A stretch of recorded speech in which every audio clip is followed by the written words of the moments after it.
E aí, pessoal, como é que vocês estão? Hoje, a nossa aula de hoje, tá, não é menos importante e não é mais importante do que as demais, tá? Onde estamos vendo que cada assunto vai puxando o outro, né? A gente precisa ter uma base para poder ir progredindo, tá? Hoje vamos falar sobre hemorragia e choque. Estamos avançando aí no nosso plano de ensino, nosso cronograma de execução do ano, tá? E vamos começar falando hoje sobre o sistema cardiovascular. O sistema cardiovascular, qual que seria a função dele? Distribuir o oxigênio e nutrientes para todas as células do organismo. Além disso, eliminar o CO2 e os resíduos do processo de nutrição celular. O sistema cardiovascular ele é composto, né, pelo coração, pelos vasos sanguíneos e pelo sangue. Tá falando aí dos vasos sanguíneos, né? Temos a artéria, a veia e os capilares. As artérias, tá? Elas levam o sangue do coração a todo o corpo. Então as suas paredes elas são mais espessas, né? Elas são mais dilatáveis, vamos dizer assim. E a veia, elas levam ao coração o sangue vindo de todo o corpo. Tá? Então, suas paredes elas são mais finas do que as artérias. Então, aqui a gente pode ver, né, a parede da artéria, né, onde é que ela é mais espessa, onde é que ela pode ser mais dilatável também. Vocês também podem estar vendo que terem o conhecimento de que uma artéria, por exemplo, ela é mais calibrosa, né, pelo fato dela ser mais espessa. Tá? E a veia que a gente pode ver, como a gente pode ver, a parede dela é mais fininha. Tá? Então vamos lá. E tem os capilares eles levam o sangue aos tecidos, tá? E também para fornecer o oxigênio às células. Eles já ligam as artérias às veias. Então vamos lá. Aqui temos uma artéria, temos os capilares, onde é que temos a ligação, né, da artéria e de uma veia. Tá? Os capilares aqui, ó, nesse mais esbranquiçado. Tá? Onde é que terminou aqui a artéria, ele chegou aqui em vermelho, mais esbranquiçado, temos os capilares. Tá? E aqui já saímos aqui na nossa gravura aqui, em azul, aqui já temos a veia, né, propriamente dita. Vamos lá. Então, as veias, pelo fato de elas serem mais finas do que as artérias, né? Então, aí o fluxo constante seria, por exemplo, teve um trauma, né? Onde é que teve um corte, onde é que teve uma hemorragia. Já na veia, o fluxo sanguíneo ele é constante, a cor vermelho escuro. Tá? Nos capilares, seria um fluxo mais lento e estável, onde é que a cor seria um vermelho médio, né? Que temos a gravura aqui de um sangramento capilar. E já da artéria, pelo fato dela ser mais espessa, mais calibrosa, né, onde é que vai ter uma hemorragia maior, né, onde é que o sangue jorrando, o sangue pulsando, onde é que teria uma cor vermelho viva, né? Então essas seriam as características do sangramento dos vasos sanguíneos da artéria, da veia e dos capilares, tá? Então o capilar menorzinho e a nossa artéria vai ter um sangramento mais intenso.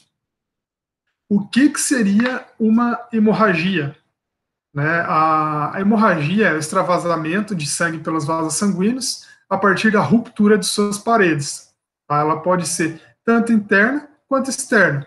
Já a hemorragia, ela é a perda de volume sanguíneo, né? Consequentemente, vamos ter uma menor distribuição de oxigênio e conforme for hemorragia, né, se ela for muito intensa também, podemos ter até um risco à vida, né, da vítima do trauma. Tá? E também a hemorragia, ela é, vamos dizer assim, regulada, né, pelo calibre do vaso. Por exemplo, o sangramento do pescoço é diferente do sangramento do tórax, é diferente do abdômen, que é diferente do membro, né, da coxa, do braço. Então, por exemplo, do pescoço, nós temos a artéria carótida, né? Lembra que a artéria, o sangramento ele é mais intenso, né? E aqui praticamente é uma artéria vital, né? Então, a hemorragia, ela é mais grave quando ela é arterial, tá? Onde é que a perda líquida, a perda sanguínea, ela é maior. E também o risco à vida ela é comprometida também pela velocidade da perda de sangue. Tá, então, a partir daí que já vemos a grande importância de estar estancando sangue ou controlando a hemorragia. Né? Então, a hemorragia, a gente vai falar hoje, vamos falar hoje sobre a hemorragia, tá? E no finalzinho da aula a gente vai falar sobre o choque. Né? Então, qual que seria a diferença entre os dois? A hemorragia é a perda de sangue em virtude do rompimento dos vasos sanguíneos. Pode ser arterial, pode ser venoso ou pode ser capilar. Tá, então, vamos pegar uns exemplos aí. A perda de 1 litro de sangue já seria um caso sério, né, de uma hemorragia. A perda de 1,5 litro de sangue já poderíamos considerar que é fatal. Né, e a perda sanguínea no pescoço, né, por exemplo, ali na artéria carótida que estamos falando, que a gente sempre comenta da artéria carótida, por causa que ela é importante, né, questão de minutos aí pode estar acontecendo um óbito, né, uma morte. Então a severidade, ela depende da rapidez na fluidez de sangue no vaso, do tamanho do vaso, se ela é interna ou se é externa, a gente também já vai ver qual que é a diferença entre interna e externa, aonde que é a origem do sangramento, claro, vai depender aí da idade da pessoa, do peso da pessoa, ou até mesmo do condicionamento físico da pessoa, da condição física da pessoa, a severidade da hemorragia. E se for ameaça às vias aéreas e à respiração, né? Então a gente sempre tem que estar controlando aí para ver se não está obstruindo algum canal, as vias aéreas, né? E se a circulação ela está funcionando de acordo. Temos os sinais e sintomas da hemorragia. O sangue, ele supra as áreas não essenciais, por exemplo, pele, frequência cardíaca, a força de contração do coração, distúrbio hormonal, perda extra de glóbulos vermelhos, tá? E as consequências, quando a hemorragia ela está sem controle, ela está incontrolável, né? Então ela pode levar ao choque. Tá? Então, o que seria o choque? O choque seria o fornecimento inadequado de oxigênio e glicose para as células, tanto do coração, do cérebro, dos pulmões, entre outros, né, onde é que seriam os órgãos vitais. E o choque, de qualquer maneira, né, sem classificação, ele pode ser fatal aí, pode estar levando ao óbito a nossa vítima. A hemorragia externa, ela é o sangramento, né? Vamos pegar um exemplo aqui da nossa gravura, né? Por exemplo, o sangramento da boca ou do nariz de uma vítima inconsciente pode ameaçar seriamente a vítima, a via aérea e a respiração, né? Onde é que pode estar sendo obstruída aí as vias aéreas, tá? Então, certifique-se de estabelecer e manter a via aérea aberta e posicione a vítima de forma a permitir a drenagem do sangue. Tá? Então, a questão do posicionamento, né, nós já vimos em algumas aulas, a gente vai ver mais um pouquinho nessa aula também. Tá? E a hemorragia externa, ela é facilmente visualizada, né? Então, aqui podemos ver sangramento da boca, do nariz, tá? Aqui na cabeça, né? Talvez no crânio, que aconteceu alguma coisa. Então, o que devemos fazer? Detectar e controlar o sangramento severo faz parte da investigação primária, né? Então, aqui a gente teria que fazer o controle, né? Como vai fazer esse controle? Primeiramente, temos que levar em consideração que vamos estancar o sangue. Tá? Além disso, né, seria interessante determinar a causa, a fonte do sangramento, da onde está vindo esse sangue e qual que é a condição geral da vítima, né? Qual que é a idade dela, qual que é a condição física dela, né? Tudo isso pode influenciar na quantidade de sangue da hemorragia. Né? Então, a princípio, temos que expor o ferimento. Tá? Então, posicionar a vítima na posição que ela será menos afetada pela perda de sangue. Tá? Manter as vias aéreas desobstruídas e, claro, controlar o sangue, prevenir e controlar o choque, que seriam sempre estar analisando os sinais vitais e a avaliação fazendo a avaliação da vítima. Vamos lá. Aqui vamos falar um pouquinho da hemorragia, vamos subdividi-las entre precauções com relação às substâncias do corpo, vamos falar um pouquinho sobre a pressão direta e elevação, vamos falar sobre a bandagem de pressão, a tela inflável, a tala inflável, tá? O torniquete, ele é muito falado aí, né? Então ele é muito controverso na literatura, a gente vai falar também sobre o torniquete, tá? E o manguito do esfigmo também, que pode ser utilizado aí como controle da hemorragia, que a gente vai chegar lá, tá? Então, começando a falar sobre as precauções com relação às substâncias do corpo. Então, a princípio, o mais importante é precauções contra as doenças infecciosas, porque aqui a gente está falando do tecido sanguíneo, né, de vasos sanguíneos. Então, sempre pensem assim, gente, a vítima, tá? A vítima do trauma. Tenha sempre uma barreira. Essa barreira pode ser uma luva, pode ser um filme plástico, pode ser um papel alumínio, pode ser uma gaze, pode ser um pano limpo e grosso, tá? Então, vítima, barreira, você, beleza? Então, sempre evitar tocar nariz, lábios, olhos ou manusear os alimentos, tá? Logo após atender a vítima, sempre tá higienizando as mãos com água quente, sabão, agente antisséptico e lavar todos os itens que ficaram com sangue, né? Então, o que você for usar ali nos primeiros socorros, né? Lavar todos esses itens aí que tiveram sangue, tá? Então, a partir daí, vamos falar sobre a pressão direta e elevação. Tá? Vamos lá. Nessa primeira figura aqui, tá? Estamos vendo o sangramento de uma laceração do antebraço. Tá? Aqui, primeiramente, vamos fazer o controle desse sangramento com a pressão direta. Tá? Então, aqui estamos vendo, né, da gaze, né, o material que a gente vai fazer a pressão direta.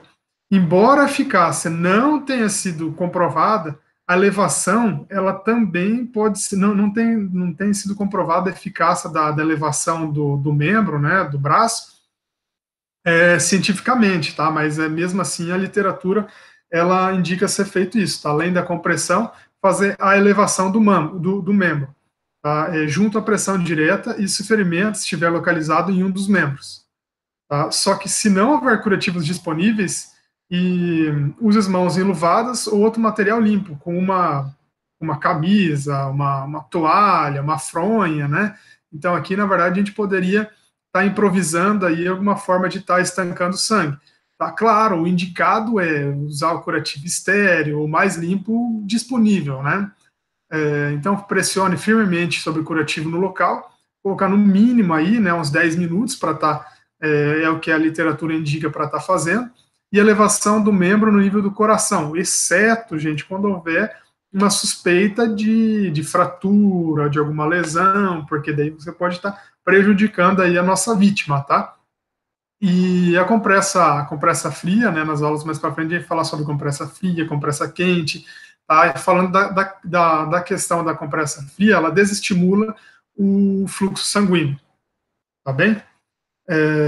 Não, em momento nenhum, tá? Vocês não vão remover o curativo encharcado de sangue. Tá? Então, tá, mas aí, professor, o que vamos fazer com isso aí? Você vai colocar um novo curativo sobre o original. Tá? Então, não tira o original, se encharcou de sangue, coloca um outro curativo por cima e continue a pressão direta e elevação. Então, após o controle do sangramento, você vai você vai enfaixar esse curativo, né? Então, tá o curativo, estancou o sangue, a gente vai estar fazendo vamos enfaixar o curativo para ter uma maior firmeza, né? Então, em caso de controle, em caso de sangramento profuso, não perca tempo procurando um curativo. Imediatamente inicie a pressão direta sobre o vaso que está sangrando, tá? E depois, para estar fazendo o enfaixamento aí, que a gente vai ver também as técnicas corretas mais para frente de como está fazendo esse procedimento, tá? Além disso, temos a pressão digital sobre o ponto de pulso.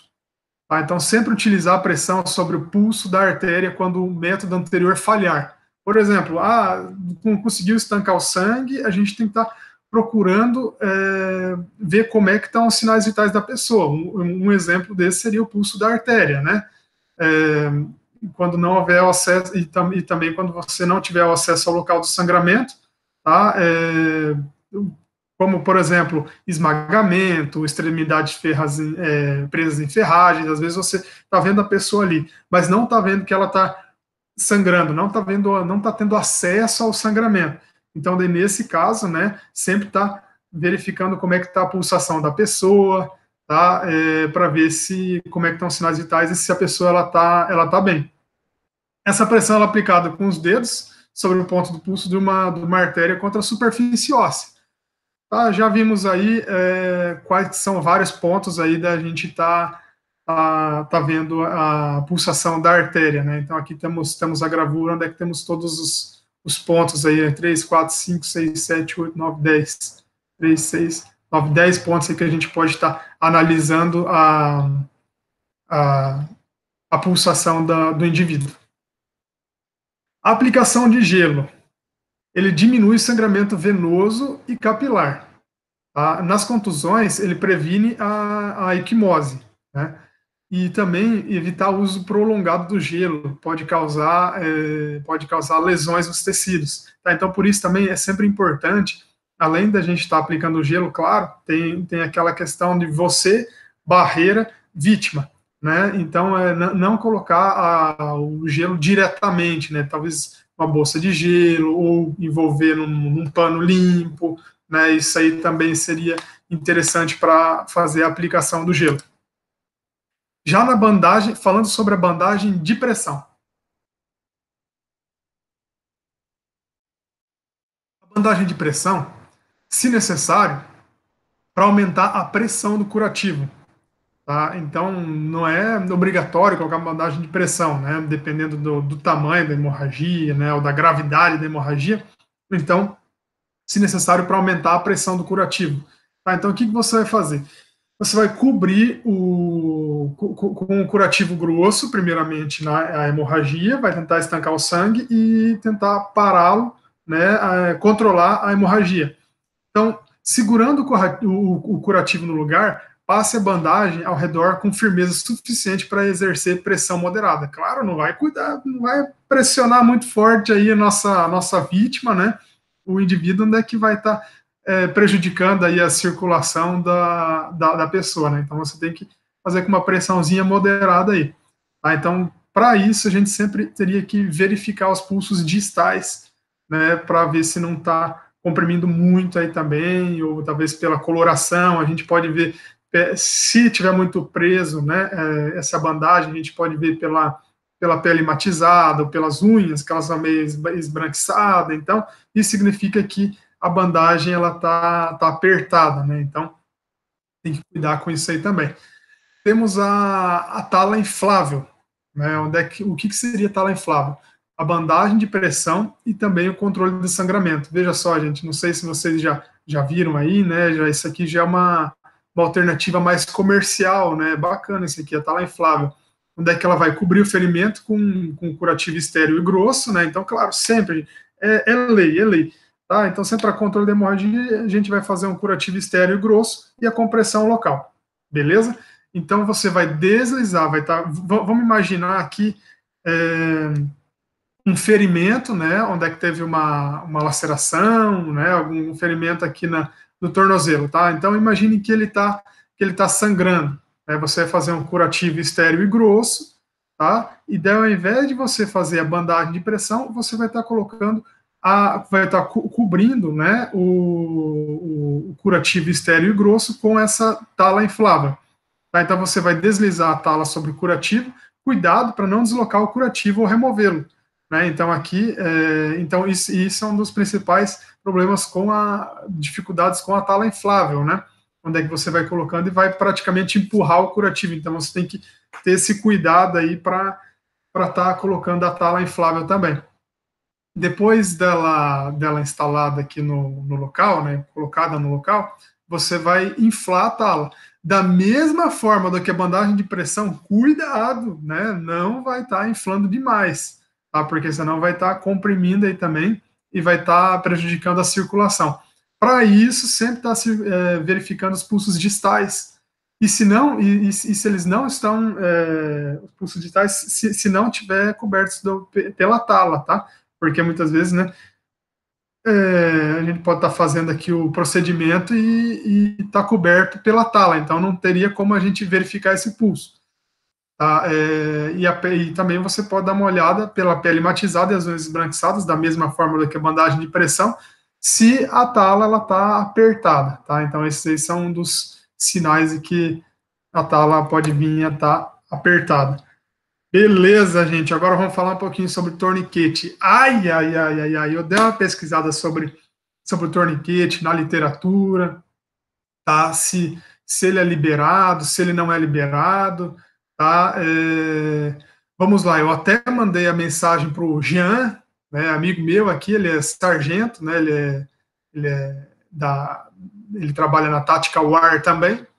Tá? Ele trabalha na Tactical War, onde é que eles produzem torniquetes comerciais para venda, né, e várias materiais de primeiros socorros, tá? Vocês podem procurar no Google Tactical War que vocês vão ver. Tá? E mandei a mensagem para ele, tá? Eu posso estar disponibilizando aí para vocês no grupo do WhatsApp a resposta dele. Tá? Mas, enfim, foi mais ou menos assim. As corporações Tigre, né? Então, os torniquetes, hoje em dia, eles são fabricados pela corporação, na verdade, são fabricados pela Tactical War, só que com a regulamentação do Tigre. Tá? Para policiais civis, uso militar, para uso militar, o torniquete ele é regulamentado. Tá? Agora, para pessoa civil, ele não é regulamentado. Beleza? Então, assim, para policiais civis, por exemplo, o uso militar é regulamentado, só que as corporações Tigre, elas fornecem treinamentos para esses policiais estarem usando esse tipo de alternativa aí de primeiros socorros. Tá? Então, na verdade, o torniquete ele é usado assim mais como um item pessoal, né? Num ambiente de combate, num ambiente de emergência, onde é que não tem socorro próximo, onde é que sabemos que o socorro vai demorar para chegar, né, e não teria outra alternativa para estar utilizando a não ser o torniquete. Tá? E agora, já para a pessoa civil, ele não é regulamentado. Tá? Então, vamos lá. A maioria das mortes em combate, vamos pensar no ambiente de combate. Tá? Então, assim, só para eu trazer para vocês vivenciarem o que é um torniquete, mesmo que nós não vamos utilizar um torniquete, só para vocês terem uma vivência do que seria essa ferramenta. Tá joia? Então, a maioria das mortes em combate, eles são, vamos pensar assim, num combate, numa guerra civil, né, ou talvez lá no meio da favela, lá no Rio de Janeiro, alguma coisa assim. Tá? Então, a maioria dos mortes em combate é por via do sangramento, tá? Como já sabemos, né, da hemorragia. Então, vamos pensar num local de difícil acesso. Vamos pensar lá no Morro do Vidigal, né, onde é que o óbito ele pode vir a questão de segundos ou até minutos, né? Então vamos falar no torniquete. Seria mesmo o último recurso a ser utilizado? Né? Vamos lá, a pessoa que teve amputação do braço, né? Perdeu o braço, né? Que a hemorragia externa ela está bem extenuante, pegou veia, pegou capilar, pegou artéria, né? Então, o que seria isso aí, né? O último recurso.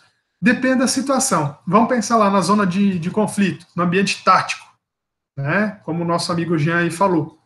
Tá? Então,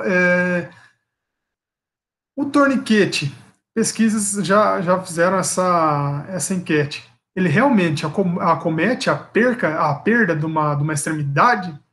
Tá? Então, tem artigos que dizem que isso aí seria raro, né? Tem alguns artigos que sacrificam o torniquete e tem artigos que não, que falam bem. Então, seria mais ou menos por aí, tá? Então, a perda da extremidade, geralmente, quando acontece no ambiente de guerra, no ambiente de combate, seria um resultado, talvez, direto de um trauma, com ferimento por uma arma de fogo, uma fragmentação ou lesão por explosão, né? Então, vamos lá, hemorragia, a gente pensando que é um risco de morte. A vida é o mais importante do que o membro, né? Então, foi mais ou menos essas as palavras que me passaram, né? Então, assim, às vezes, né, você vai estar fazendo um torniquete aí para estar, pode ser que você, né, acaba perdendo um membro e tal, só que a vida ela é mais importante, né? Então, por essa que seria mais ou menos a justificativa num ambiente de guerra, num ambiente militar, num ambiente de guerra civil, tá? Então, e até eles comercializam, né, torniquetes comerciais, e os relatos de uso acima de 8 horas, né? Relatos de uso que acima de 8 horas no torniquete sem a perda do membro, tá? Então, esses aí são relatos nada científico, beleza? Então, do torniquete, tá entendido?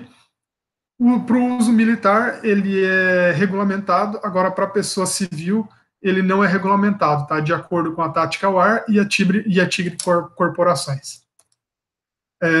No torniquete, vamos para vivenciar o que seria o torniquete. A gente está falando tanto do torniquete, né? Eu só falei aí um pouquinho para vocês estarem cientes de que não podemos usá-lo em ambientes normais aí de acidente, de trauma, tá?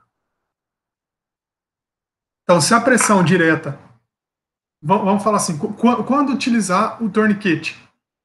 Talvez fizemos a pressão direta, fizemos a elevação, tentamos a bandagem de pressão ou tala inflável, e aí veio a questão do torniquete, porque a pressão direta não foi incapaz de controlar o sangramento, né, apenas os membros. Então, a gente por isso está utilizando o torniquete. Aqui temos exemplo aí de torniquetes comerciais, tá? E eu vou falar para vocês aqui como a gente vai estar utilizando um torniquete improvisado, né? De como está analisando, está usando um torniquete. Tá? Então, primeiramente, é o rompimento de uma grande artéria. Então, o sangramento está incontrolável. A partir daí que vai pensar em estar utilizando o torniquete. O membro foi totalmente ou parcialmente decepado. Tá? Então, ele pode estar apertado demais, pode lesar músculos, nervos ou vasos, né? Então a gente tem que controlar também com a pressão do torniquete, da mesma forma que da bandagem e da tala, tá? Só que também se você não apertar o suficiente, ele pode interromper o fluxo venoso, sem interrupção do arterial, do sangue arterial. Então, maior sangramento pela ferida, tá? Então vamos lá. O torniquete, primeiro passo, você teria que segurar o ponto de pressão apropriado para controlar temporariamente o sangramento. Em seguida, posicione o torniquete entre o coração e o ferimento, 5 centímetros da pele sadia. Tá, então aqui está o ferimento, né? A pele sadia, você vai dar uma distanciazinha, né, de mais ou menos uns 5 centímetros e vai estar aplicando a técnica aí. Primeiramente, vamos colocar a compressa grossa sobre o tecido que tá corrompido. É uma compressa grossa, estéreo. Tá? Então, passe o material do torniquete ao redor do membro praticamente 2 vezes, tá? Apertando bem. Em seguida, prenda-o com um nó na porção superior do membro. Tá? Então, estou aqui, né, fazendo um nozinho, e depois de ter feito as 2 voltas aqui do torniquete. Então, insira um pequeno bastão, né, no meio do nó, e então faça um nó completo. E aí você vai estar amarrando aqui novamente o pano ou material que vocês estiverem utilizando. Né? Então, está praticamente feito o torniquete. O que você vai fazer? Você vai torcer o bastão para apertar o torniquete somente até o sangramento parar. Tá? Então, se você está lacerado, né? A pessoa está praticamente perdeu o membro aqui, né? Então, para evitar, você está tentando controlar o sangramento. Tá? Então, você está fazendo a pressão e a hora que você vê que o sangue está parando, você vai estar parando de fazer essa torção do bastão. Então, prenda o bastão no local com as extremidades do torniquete ou outro pedaço de tecido. Tá? Então, você tem que prender o bastão aí. Você vai deixar o torniquete descoberto. Tá? Então, só fez a apreensão ali no local, né, e vai deixar ele descoberto. E você vai anotar, talvez ali, como você está com não sei se vai ter alternativas, né? Você pode pegar um batom ou um marcador e marcar detalhadamente, né, a localização do torniquete, a hora que ele foi aplicado e os sinais vitais no momento de aplicação. Pegue as notas pregue as notas e a roupa nas roupas da vítima, né? Então assim você vai estar fazendo essas anotações aí também. Então o torniquete, depois dele feito, você fez, apertou, nunca remova ou afrouxe o torniquete sem orientação de um médico, né? Então essa aí seria a orientação de livros científicos, né? Agora, qual seria a orientação militar, né? Daí também vai depender muito da situação em questão que vai estar utilizando, que eles vão estar utilizando essa técnica. Beleza, gente? Agora vamos falar um pouquinho também do manguito do esfigmo, né? Vocês sabem o nome desse aparelho aqui, é o esfigmonamômetro, né? Onde ele serve para fazer a aferição da pressão arterial. Então você vai prender o velcro, né, e procurar não abrir de repente. Tá? Então você vai estar inflando aí o manguito até uma pressão que leve a parada do sangramento. Tá? Então isso aqui seria mais ou menos a pressão direta, tá? De geralmente a 10 a 20 milímetros de mercúrio acima da pressão arterial diastólica. Lembrando que a sistólica é a primeira, né, e a diastólica é a segunda. Por exemplo, 130 por 90. A diastólica é a 90. Tá? Nunca esvazia o manguito sem orientação médica. Então, depois, da mesma forma que o torniquete, né, em casos mais sérios, assim, vai estar usando o manguito de esfigmo e nunca procurar não esvaziar o manguito sem orientação médica, tá? Então, o manguito de esfigmo, ele pode permanecer inflado com segurança por até 30 minutos. Claro, se não tiver sido inflado muito, né? Então, nisso a gente vai tem vários sinais aí para estar analisando para ver se ele foi ou não foi muito inflado. Falamos da hemorragia interna, falamos da hemorragia externa, tá? E controle da hemorragia externa. Agora vamos falar sobre a hemorragia interna. O que seria a hemorragia interna, tá? Então aqui, para facilitar a nossa aula, fiz aqui nessa coluna as causas comuns da hemorragia interna e nessa coluna os sinais e sintomas da hemorragia interna. Tá? Então, não é tão fácil de diagnosticar como a hemorragia externa. A hemorragia externa ela é aparente, ela é mais fácil de ser vista.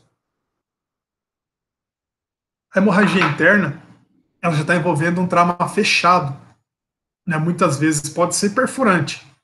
Tá? Nesse caso, a gente está falando que a gente pode analisar de uma forma vendo um hematoma, né, que seria aquele roxo, né, aquele sinal que vocês conseguem ver também. Dor, sensibilidade, inchaço ou descoloração local da lesão, em trauma fechado no abdômen, sangramento do reto ou sangramento não menstrual da vagina, tá? Isso aí também caso de hemorragia interna, feridas abertas do tronco, abdômen, pelve ou membros. Tá? Também podem causar isso aí. Agora vamos falar sobre nas costelas ou externo fraturados, né? Costelas, tá? Ou o externo fraturado. Tosse com sangue vermelho vivo, espumoso, respiração rápida e superficial, dificuldade para respirar, tá? Então tudo que está envolvendo aí o nosso tronco seriam esses sinais e sintomas. Já o sangramento de úlcera ou lesão estomacal, né? Já lá no nosso estômago, né, região do nosso estômago, seria talvez um vômito de sangue vermelho vivo ou castanho escuro, parcialmente digerido, se assemelha a uma borra de café, vamos dizer assim. Tá? E também outra causa seria doença intestinal, parasitas ou trauma fechados do abdômen. Nesse caso, já seriam as fezes mais escuras ou negras, né, onde é que pode estar vindo a correr a hemorragia interna. Uma rigidez no abdômen, né, o abdômen muito grosso, muito duro, vamos dizer assim, né, uma rigidez no abdômen, espasmos dos músculos abdominais, onde é que eles têm umas contrações involuntárias aí também. e também a lesão no sistema urinário ou fratura pélvica. Nesse caso, os sinais e sintomas já seriam um sangue na urina, ou urina mais escura. Né? Nós sabemos que a coloração da urina ela tem que estar meio que esbranquiçada, mas não muito transparente. O que significa uma urina muito transparente? Tem também, claro, que todo excesso não faz bem, né? Por exemplo, o excesso de água, quando a pessoa está tomando muita água, praticamente a urina ela está bem transparente, bem não branca, né? Transparente mesmo. E agora, quanto mais a urina ela está em coloração escura, mais é a falta de água ou até mesmo pode ser uma lesão no sistema urinário ou fratura pélvica, né? Então, seria falta de falta de água ou um indício, aí, um sinal de uma hemorragia interna.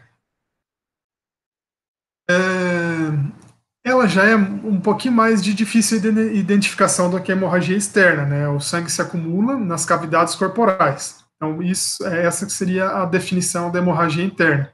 Quais que seriam os sinais da hemorragia interna? Sangramento pela boca ou qualquer orifício, orelha, nariz, né? Podemos ver também pelo tempo de enchimento capilar, né? Lembra que fizemos isso aí na prática da aula.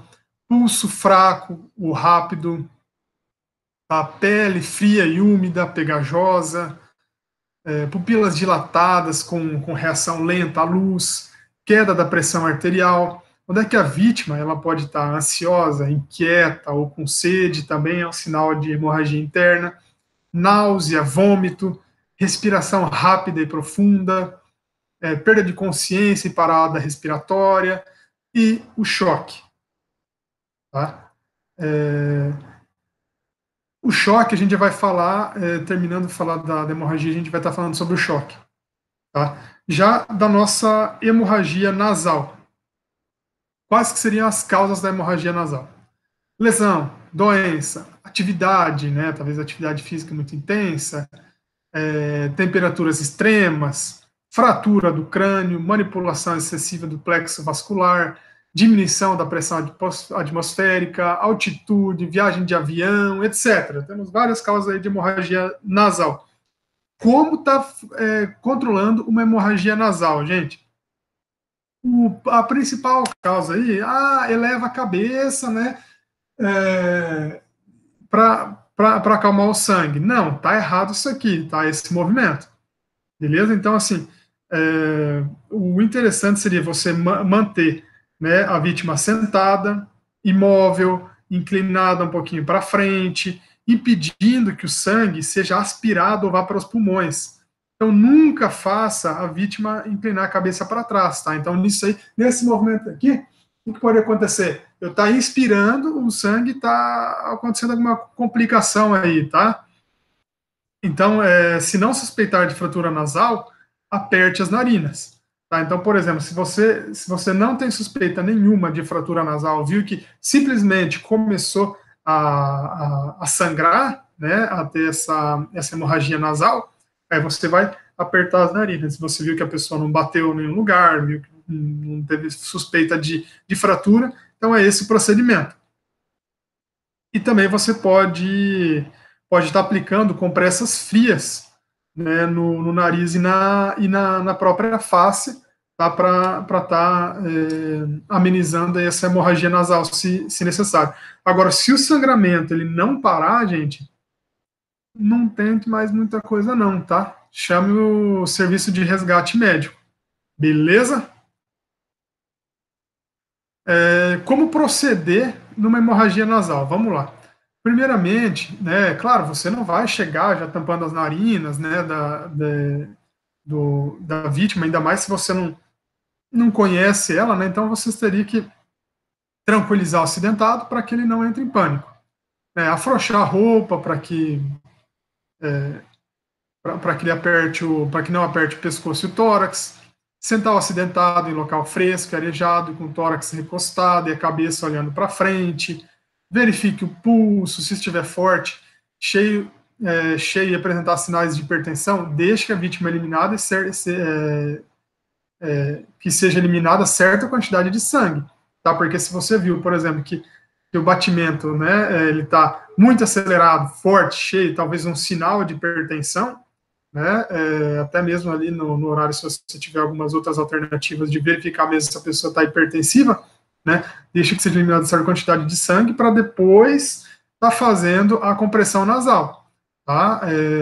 Faça uma ligeira pressão com os dedos na asa do orifício nasal, de onde flui o sangue.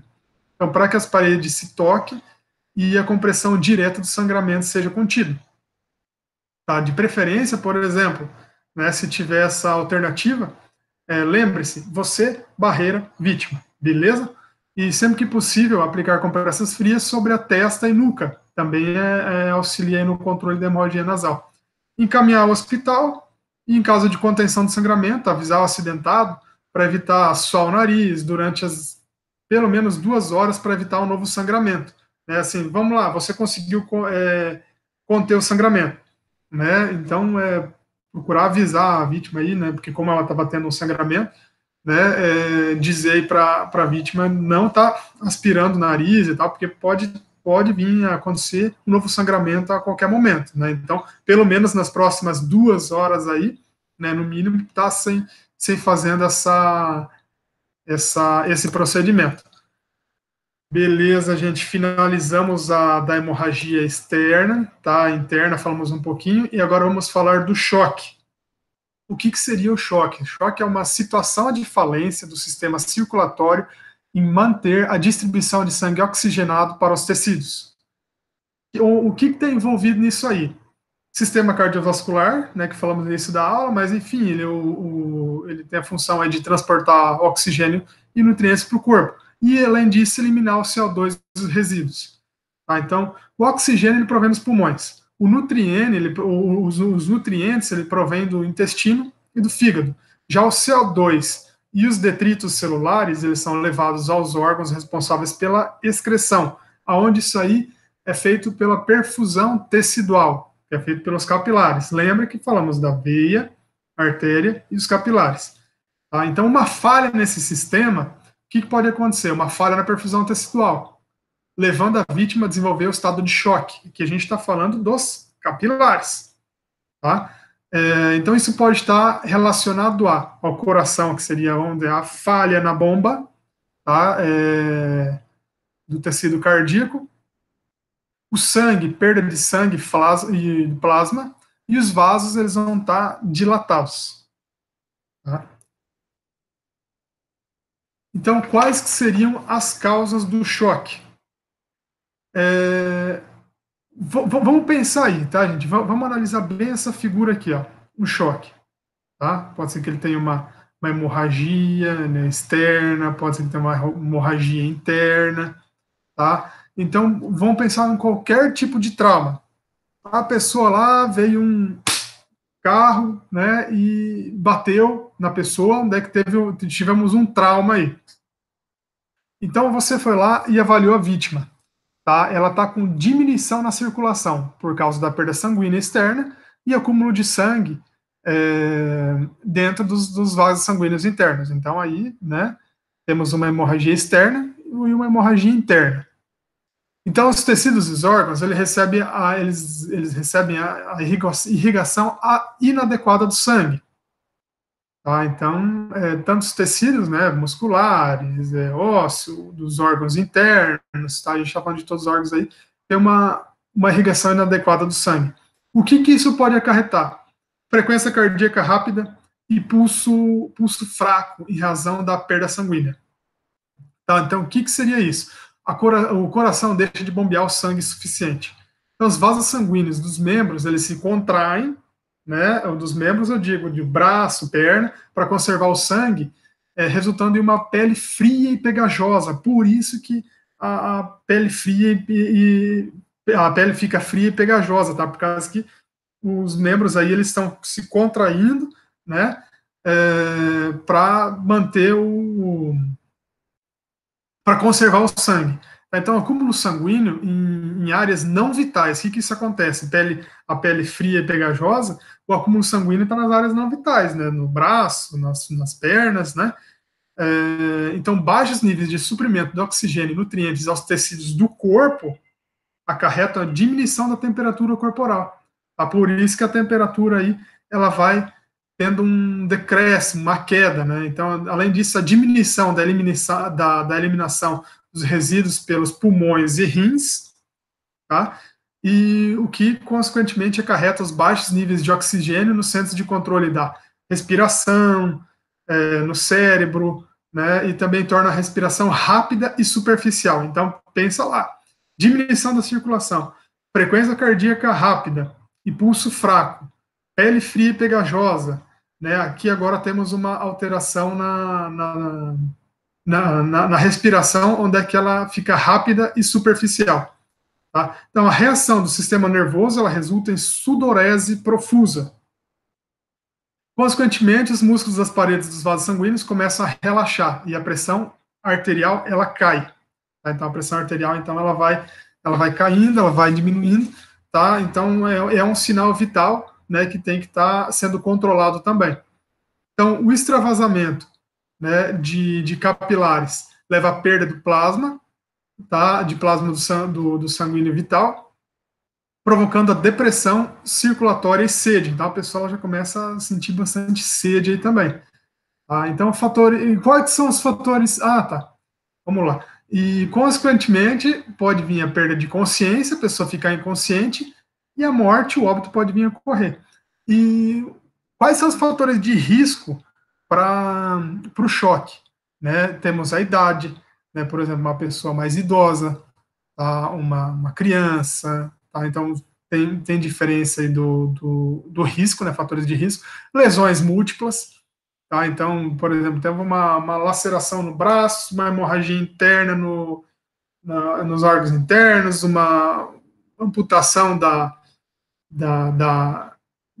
perna, né? Então, assim, isso aí também são fatores de risco. Aí, condições médicas pré-existentes, talvez alguma doença pré-existente, alguma coisa, né? Gestação também é fator de risco. E a condição física da pessoa. Tá? Então, a pessoa sedentária também, as coisas queira ou não queira, é um fator de risco. Tá, joia, pessoal? No choque, tá? Então, vamos dizer aqui o choque, vamos pegar um choque hemorrágico. Então, você vai prestar atenção ao choque, todas as vítimas de trauma. Né? Elas podem perder fluidos, não apenas externamente, pelo sangramento, elas podem perder fluidos aí também por vômito, né? Queimaduras, também internamente, por meio de lesões, por esmagamento de perfurações de órgãos. Tá? Então, vamos lá. Perda de fluidos intestinais. Agora tem aqui o órgão rompido ou lacerado. Aqui a pessoa ela teve uma contusão na face do rosto dela. Temos um coágulo sanguíneo no crânio. Aqui ela também vomitou. Então, o gotejamento de sangue ou plasma em lesões por esmagamento ou perda de plasma em queimaduras, tá? Também é um sinal. Tá? Hemorragia e perda direta de sangue. Beleza? Então, seria aí sinais do choque que pode estar vindo a acontecer. Beleza? O choque, ele tem vários estágios, né? Aqui eu vou dividir isso nessa coluna, os estágios do choque, o que pode acontecer com o choque e quais são os sinais e sintomas. Temos o cheque, o choque, cheque todo mundo está precisando aí, né, nessa quarentena. Eita! O choque compensado, tá, onde o corpo ele tenta usar os mecanismos de defesa de costume para manter a função normal. Aqui a pressão arterial ela parece estar dentro dos limites normais. O pulso levemente aumentado, tá? Ligeiramente aumentado, levemente. A pele ligeiramente fria, pegajosa e pálida. Fraqueza, ansiedade e inquietação. Tá? Então vocês podem ver que nos estágios, aí a gente vai aumentando, tá? Então vamos lá, agora o estágio progressivo, aumentando os sintomas, né, e os sinais que acontecem. O corpo desvia o sangue dos membros e do abdômen para o coração, o cérebro e os pulmões. Tá? Então já tem praticamente o sangue desviado, né, dando preferência para os membros. Lembra que nós falamos da causa lá, que ele mantém, né, a compressão para manter o fluxo sanguíneo ali e até mesmo dá a diferença na temperatura da pele. Então a pele torna-se mais pálida, fria, pegajosa, pressão arterial cai abaixo dos limites normais, a frequência cardíaca ela se eleva, a sede, náusea, vômito, diminuição do nível de consciência. Tá? E aí temos também já a causa do choque, onde ela está irreversível. O que acontece aqui? Múltiplos órgãos elas começam a morrer. O sangue se acumula longe dos órgãos vitais e ocorre a morte, vai acontecer o óbito. Tá? Onde os olhos estáticos e opacos são sinais e sintomas, pupilas dilatadas, respiração irregular e superficial, a pressão arterial extremamente baixa ou ausente, o nível a diminuição da frequência cardíaca e a perda completa da consciência. Então, aqui já seria um choque praticamente irreversível. Tá? Temos de outros tipos de choque aí que eles podem estar pode estar relacionado à falência de um ou mais componentes do sistema cardiovascular. Vamos falar sobre o choque da perda de volume sanguíneo, do choque hipovolêmico, anormalidades do vaso, né, que o choque ele pode ser distributivo, choque neurogênico, choque psicogênico, séptico e anafilático, e a falência do coração, né, que seria a falha na bomba, um choque cardiogênico. Vamos falar um pouquinho sobre o choque hipovolêmico e o anafilático, beleza? Que são aí os mais comuns aí, que talvez vocês até ouviram falar desses tipos de choque aí. Mas se não ouviram falar, tenho certeza que vão estar vivenciando aqui na nossa aula agora e vão estar se lembrando de ter ouvido falar desse tipo de choque. Sinais e sintomas, gente. Falamos bastante já sobre os sinais e sintomas aí do choque, tá? Onde é que ele vai acontecer? Uma hipoperfusão, deterioração sistêmica, alteração no nível da consciência, bradicardíaca e eventual parada cardíaca. Mas, nos negros, temos alguns sintomas aí que também, sinais que pode ser analisado além dos que nós já comentamos. Por exemplo, os leitos unguinais podem estar azulados. Os lábios, eles podem estar azulados também. A língua, mesma coisa, pode estar azulada. E ao redor da boca e a pele, ela pode estar mais acinzentada. Então, o que acontece? As membranas das mucosas da boca podem estar azuladas ou apresentar um tom pálido, acidentado ou ceroso. Tá? Então, esse aí seria um dos sinais da pessoa negra também do choque. Tá? Como fazer o controle do choque? Gente, primeira coisa de tudo, vamos acionar o serviço de resgate médico. Primeira coisa de tudo, se você viu que a pessoa está em choque, não pensa duas vezes. Resgate médico, tá? Então, nunca espere que os sinais e sintomas do estado de choque eles se desenvolverem. Prevenir, ele é melhor. A gente já vai falar sobre a prevenção do choque, tá? Agora, do controle do choque, temos aí, você vai ter que assegurar primeiro que as vias aéreas elas estão desobstruídas e mantenha-se, tá? Coloque a vítima, ela posicionada de costas, ao menos que ela tenha um objeto implantado na parte posterior do corpo dela, né? Então, é claro que você não vai colocar de costas. Então, se ela apresenta dificuldade respiratória ou sintomas de ataque cardíaco, tá? Então, sempre tentar analisando isso aí. Também tem que evitar colocá-la de costas quando tiver alguns sintomas aí de ataque cardíaco. Nesses casos, coloque a vítima semi-sentada para facilitar a respiração. Tá? Então, toda regra tem sua exceção. Uma vítima cuja gravidez é evidente que ela seja posicionada em decúbito lateral à esquerda. Tá? Então, se a pessoa estiver gestante, posicionar ela de lado. Qualquer vítima com suspeita de lesão vertebral deve ser posicionada em decúbito dorsal com a cabeça e o pescoço alinhados em posição neutra. Tá? Então, pode ver que o indicado é deitar de pessoa de decúbito dorsal, se você viu que de cabeça lateral, né? Para não estar aspirando algumas outras substâncias sólidas ou líquidas aí que pode estar acontecendo. Mas agora, se ela tem alguma suspeita de lesão na coluna vertebral, posição neutra da cabeça, tá? E não de lado. Cubra a vítima, tá? Na verdade, vamos lá. Feito isso, você vai controlar imediatamente qualquer sangramento externo, qualquer hemorragia interna, você vai estar, mesmo você acionou o resgate está vindo, você vai tentar controlar qualquer hemorragia externa. Tá? Então, e além disso, você vai cobrir a vítima para tentar mantê-la aquecida, né? E questão também de mobilização das fraturas, isso pode reduzir o choque, controlando o sangramento e aliviando a dor. Tá? Isso a gente vai ver técnicas também nas próximas aulas de imobilização. Tá? Manter a vítima quieta, imóvel.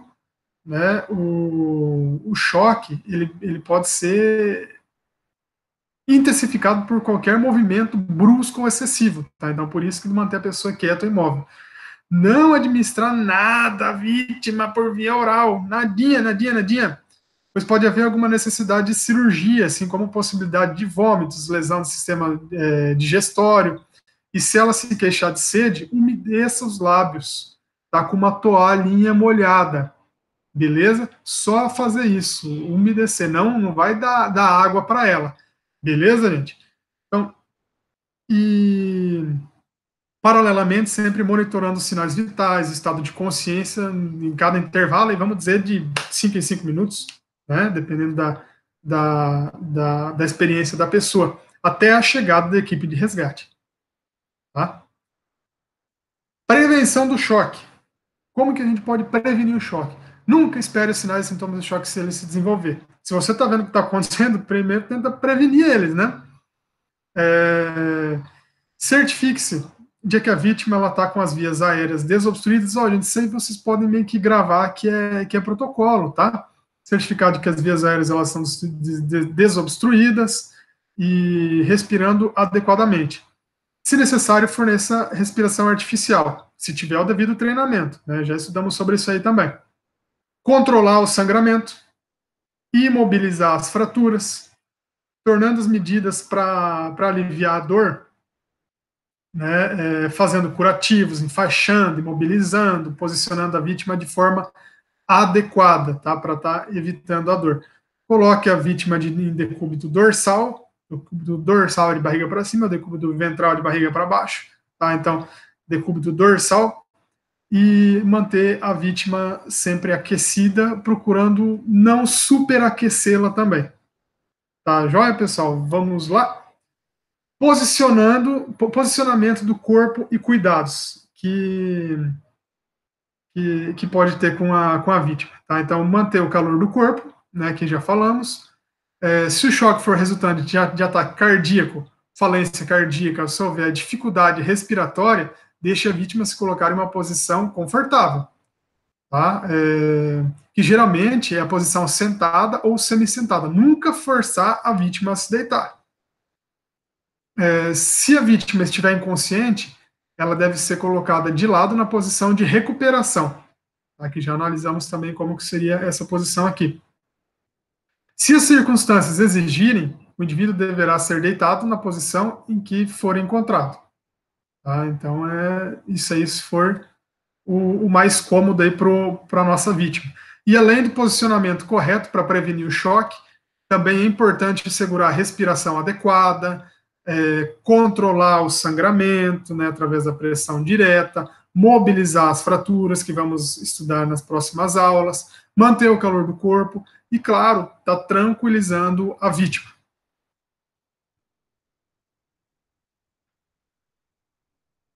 Gente, aqui para não se estender mais, tá? Nós vamos finalizar a nossa aula por aqui. Na próxima aula a gente vai estar falando sobre o choque hipovolêmico e anafilático, tá? Para finalizar a aula, essas são as nossas referências, tá? Utilizadas na nossa aula e peço e agradeço a colaboração de cada um de vocês e agora espero vocês em sala de aula para a gente conversar novamente. Valeu! e até breve.